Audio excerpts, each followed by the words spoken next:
We got shocking news for you this Tuesday, crypto fans, because we know where Bo Hines is going. Oh, rumors of someone going under just got squashed. Yeah, baby. We're going to talk XRP price because we're battling the $3 mark. And now that the ETFs have been postponed, does that mean players are going to be holding off to the sidelines? I got big adoption news for you along with... I say lots of naughty things, so here's your warning. Keeping the intros fresh for you, kids. How are y'all doing this, I don't know, 19th of August? Yeah, I had to check my watch this morning because my day's a little thrown off. Had to do a little bit of husband duty and drive my wife to work today. I was the shuttle dad. Yes, dad duty. All right, we know where Bo Hines is going. It's going to shock you. We're going to talk XRP price. We're going to talk about ETF delayed decision. Is that going to mess up the market? But first, you the viewer matter most, so your comments. R. Schmidt 73 channel member, thank you much, says, it ain't ready till it's ready. Life goes on. Delays are baked in the cake. You know, these ETF delays are just going to do what, everyone? Put more money on the sideline.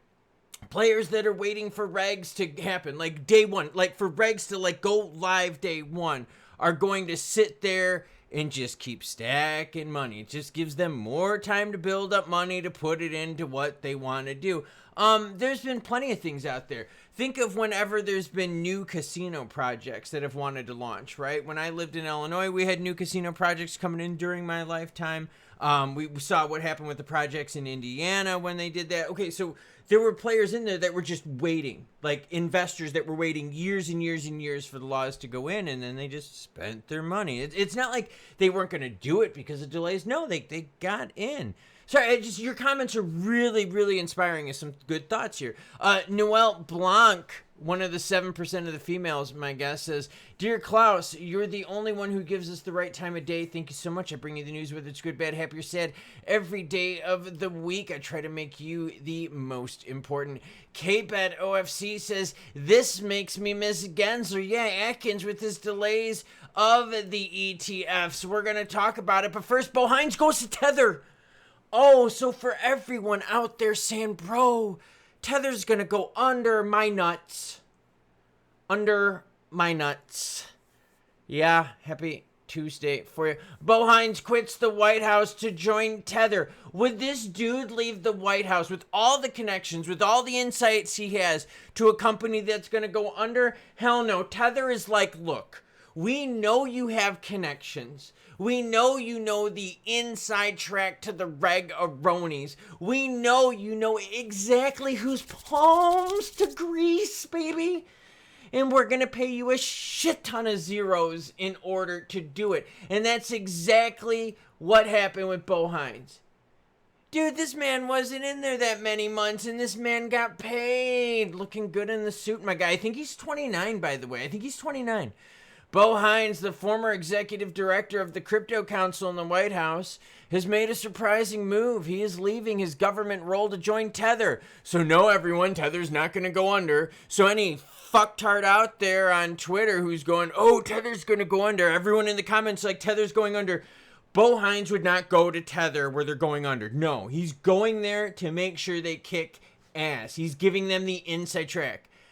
Tether, major stablecoin issuer of USDT, is having him come on board as part of the U.S. expansion strategy advisor. Whoa. Hines had an influential role in the White House's digital asset efforts and was in charge of advancing policies that favor blockchain innovation. Paolo Ardonio had this to say on Twitter. Tether hires Bo Hines as strategy advisor. Bo has demonstrated incredible leadership with the United States. On behalf of the company, we're all thrilled at his decision to join our organization and contribute to building our once-in-a-century company. Why does this guy fucking capitalize shit like randomly? Like, on behalf of the company, companies capitalize, that's kind of weird, doesn't need to be. Building our once-in-a-century, that once is capitalized, centuries capitalized, that doesn't need to be. That's kind of weird. Just throwing it out there. I mean, I don't know.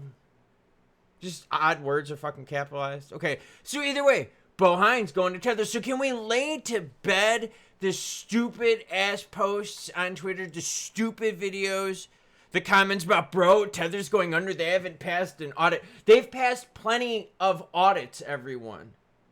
They have passed plenty. What is the big problem with Tether? The big problem with Tether is that but a big chunk of their strategic reserve is in BTC, and players don't want that. They want it in US-based short-term treasuries. Okay, why does it have to be in the US-based? That's a little bullshitty to me. How about we spread that basket out more? How about we maybe spread it out into European-based, maybe Asian-based, maybe African-based? I don't know. Maybe we make a fucking basket out of it. You see my point here? What people are freaking out about is they're freaking out about the fact that they have it in BTC versus whatever. BTC is still keep going up and up and up. US is having some inflation problems. It's not like the US is the answer. I'm from the United States, and I'm even telling you right now that that's not the smartest move. Let's keep learning. Happy Tuesday, baby. Wyoming's FRNT stablecoin taps Visa. Oh, okay. And Kraken for early distribution. I wonder how much those two paid to get the sweetheart deal on this. Someone's feeling a little spicy today. It's this guy. On August 19th, Wyoming Governor Mark Gordon, decent name, announced the mainnet launch of the Frontier stablecoin. Love the name, by the way, of the stablecoin. Not his name. His name's kind of Mark Gordon.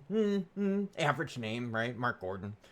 Making good on the state's long-standing ambition to become the first public entity in the U.S. to issue its own digital currency.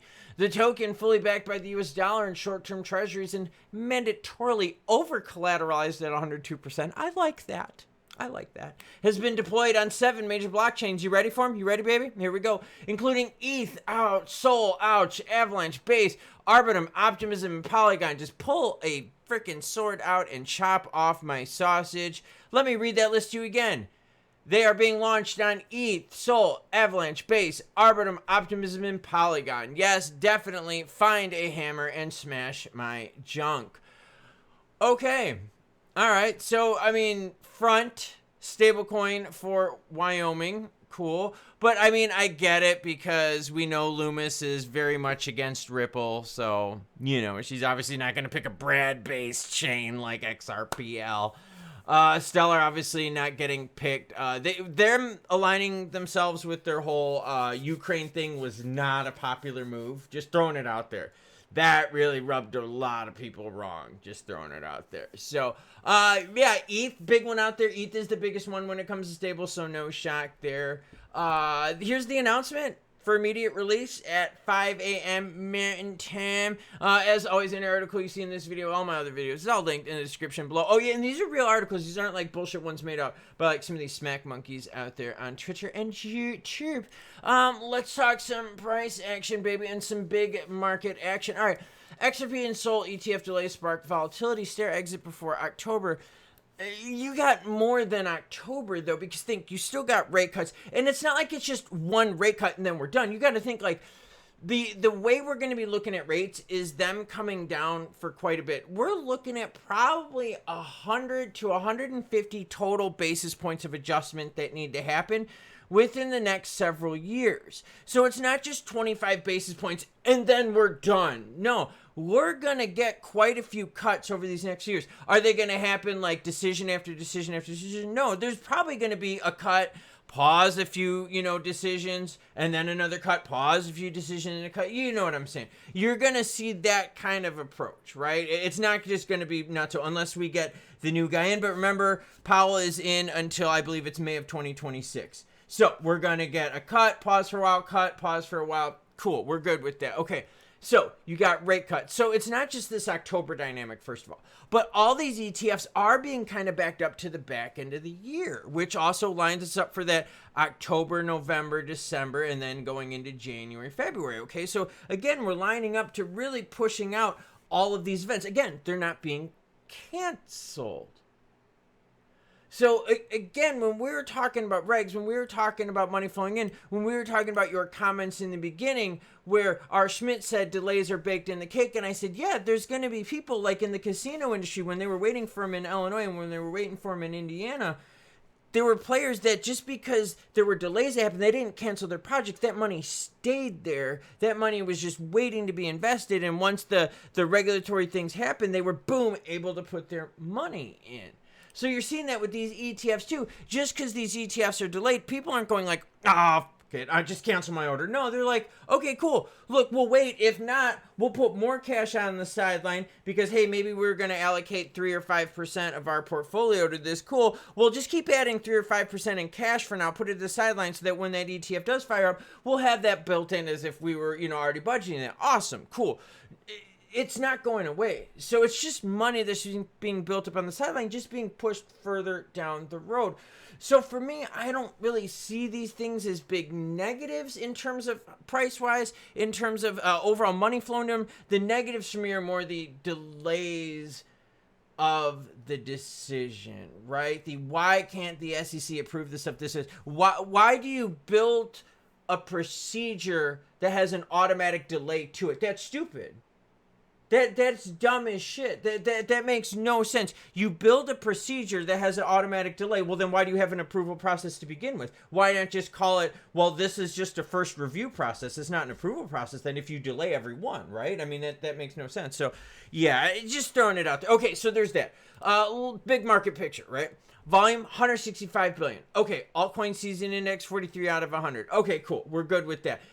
Inflows. Ooh, not inflows. Outflows. Check that out. BTC and ETH both having big outflows. Oh, that's not good, everyone. Okay, let's pay attention to that. Because look, we had some big ETH inflows, minor BTC inflows, but now we've had 2 periods of outflows. XRP price, 15-minute window up on the screen. What else do I got for you? The blue line. The blue line is $3. Time spent here over the last couple weeks. XRP above the blue dollar line and below. Pretty interesting here. You want to snipe some sub $2 XRP? You still got plenty of opportunities. Last couple weeks, you had a chance to get $2.75 XRP, $2.80 XRP. Plenty of opportunities there. You just have to have those price orders set and opportunities to make some profits at the 330 range. Yeah, plenty of times there. Look at that. Look at the opportunities. The 14th. Again on the 11th, again right there on the 8th, and again you had one right here on the 28th of July. So look, opportunities are there, right? Volatility is there.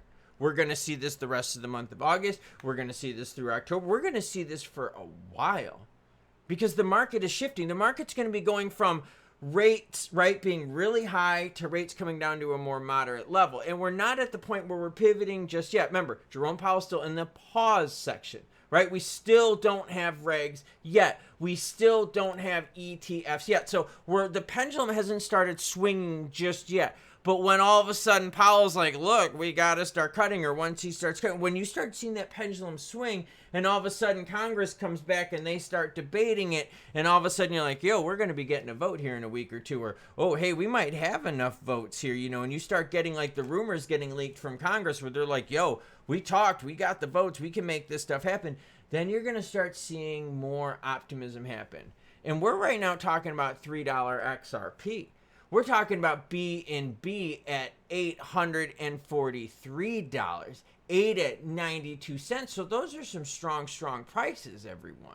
And think they're just kicking the can down the road. And remember, these players aren't quitting. They're just like, all right, cool. We'll just stack our money on the sidelines. And then once it gets approved, we'll put our money into the Marketo.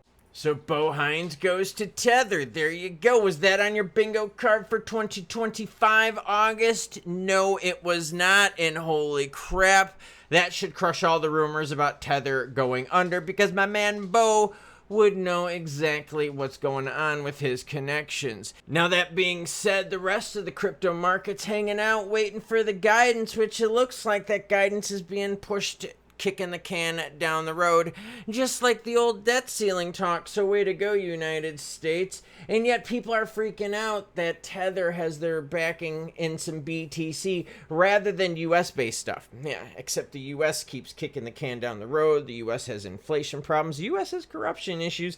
The US has some political problems, of course. The US still does not have a CFTC head. Yeah, that's right. Our president has been in office now for, I don't know, 6 months, 7 months, and we still don't have a head of CFTC. Yeah, that's how amazing we're doing, everyone. And yet people are freaking out. The Tether's got their money in BTC, not in US-backed short-term securities. Like, seriously, like the United States is perfect or something like that.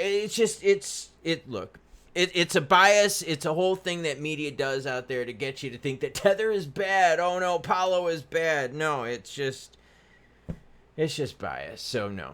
Hines is confirming, nothing to worry about there. ETFs being delayed, we're cool with that. It's frustrating. Atkins is the same thing as Gensler. You get my drift there. Price rise, we're still holding 3. I talked about the lows, the highs. Yeah, you get what's going on right now. It's frustrating. Look, I get it. It's just frustrating. That's the end of the video. Choo-choo what? Choo-choo bitches. I'm gonna play with my dogs. Hey, sweetie. Ray's sleeping on the floor. Well, she's laying on the floor, but we had storms last night, and she does not do well with the storms the older she's gotten. So she was up and down on our bed all night, so now she's laying on the floor, and, well, not anymore. Not that Leia's here now. Hi, sweetheart. Oh, look at the doggies. Where's the doggies? Where's Leia? Oh, here's Ray. Yeah. Oh, big girl. Hi, big girl. Yeah. Yeah, big girl. Oh, hi, Peter. Oh, hi, big guy. Oh, look at the big boys. All right, everyone. Choo-choo what? Choo-choo biz nachos. Hi, buddy. I know. I'm trying to end this.